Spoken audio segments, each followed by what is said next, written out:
La historia que siempre nos contaron sobre la Primera Guerra Mundial parece muy simple, ¿no? Muy clara, pero probablemente esté equivocada. Hoy vamos a desarmar esa versión oficial para encontrar qué fue lo que realmente desató la Gran Guerra. A ver, en la escuela nos repitieron hasta el cansancio que todo empezó con el asesinato del archiduque Francisco Fernando. Pero, pensémoslo un segundo. ¿De verdad un solo evento puede causar algo tan masivo? Eso es como ver solo la punta del iceberg. La pregunta real es, ¿qué monstruo se escondía debajo del agua? Y aquí está la idea central de todo esto. La guerra no fue un accidente, no fue mala suerte. Fue el resultado casi inevitable de un sistema profundamente defectuoso que Europa había pasado décadas enteras construyendo. Un sistema que en el fondo estaba diseñado para colapsar. Bien, empecemos por el principio. Hay que desmantelar esa famosa historia del asesinato en Sarajevo que todos conocemos también. Aquí hay una distinción que es clave para entenderlo todo. La diferencia entre un detonante y una causa. El asesinato de Sarajevo no fue el combustible que alimentó la guerra. Fue apenas la cerilla que encendió un fuego que ya estaba listo para arder. Exacto.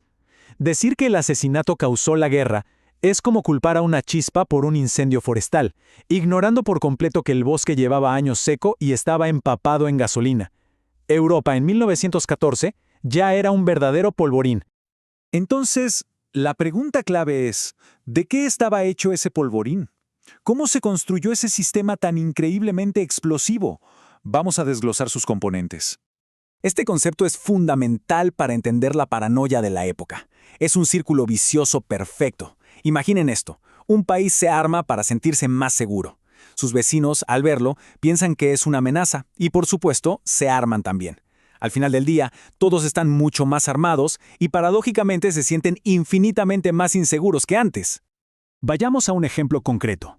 Alemania, sintiéndose vulnerable en el corazón de Europa, decide expandir su ejército de forma masiva.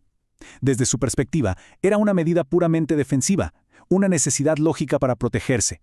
Y esto lo resume todo a la perfección. Para Alemania era defensa, para Francia y Rusia era una agresión clarísima. En la Europa de 1914 no había espacio para la confianza, solo para la sospecha.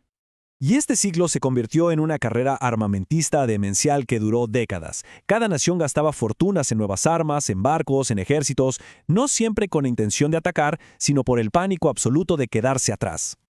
Pero esta carrera armamentista no sucedió en el vacío, claro. Se combinó con una red de alianzas súper rígidas que, en la práctica, partieron al continente en dos bandos listos para la batalla. Y aquí los tenemos clarísimos. Por un lado, la Triple Alianza, con Alemania y Austria-Hungría como el núcleo duro. Y del otro, la Triple Entente, que unía potencias como Francia, Rusia y Gran Bretaña. El escenario estaba literalmente montado para un conflicto masivo. Y ojo con esto, que es crucial. No eran simples pactos de amistad. Eran contratos militares con letra pequeña y fatal. Si un país era atacado, todos los demás estaban obligados, por contrato, a saltar al abismo. Crearon un efecto dominó a escala continental. Una trampa perfecta.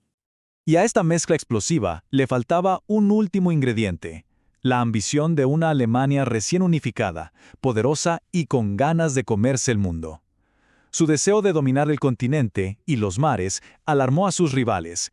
La respuesta fue una estrategia de contención que, irónicamente, solo hizo que Alemania se sintiera más acorralada y se volviera todavía más agresiva.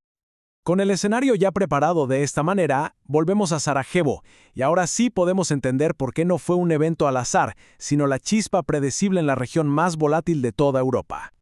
Los Balcanes eran un verdadero hervidero. El Imperio Austrohúngaro luchaba desesperadamente por mantener su control. El Imperio Ruso buscaba expandir su influencia y, mientras tanto, el nacionalismo serbio ardía con muchísima fuerza. Era un choque frontal de fuerzas que no podían reconciliarse. Y esta línea de tiempo muestra la velocidad aterradora del colapso. Miren las fechas. En poco más de un mes, un solo asesinato activó esta maquinaria infernal y arrastró a todo un continente a la guerra. En un mes. Quizás la pregunta más trágica de todas es, ¿por qué nadie pudo frenar esta locura? La respuesta, una vez más, está en la rigidez de ese sistema que ellos mismos habían creado. Hubo tres factores fatales. Primero, los planes de movilización de los ejércitos eran una maquinaria tan compleja, con horarios de trenes y todo, que una vez que se ponía en marcha era imposible de apagar. Segundo, los generales tomaron el control de los políticos. La lógica de atacar primero o perecer se impuso sobre la diplomacia. Y tercero, y esto es casi increíble por lo ingenuo que fue, todos creían que sería una guerra corta y gloriosa. Para Navidad estamos en casa, decían. Qué equivocados estaban. El punto crucial es este. La guerra no fue tanto una decisión, sino una consecuencia. Un tren sin frenos que se salió de las vías porque el sistema entero estaba diseñado para que así ocurriera. Así que, al final, la lección no es sobre un solo disparo. Es sobre cómo un sistema, construido pieza por pieza con miedo y desconfianza, puede volverse tan rígido que inevitablemente se rompe. Es la historia de una catástrofe que nadie quería, pero que todos ayudaron a construir. Y esa es una lección que, un siglo después, sigue siendo peligrosísimamente relevante.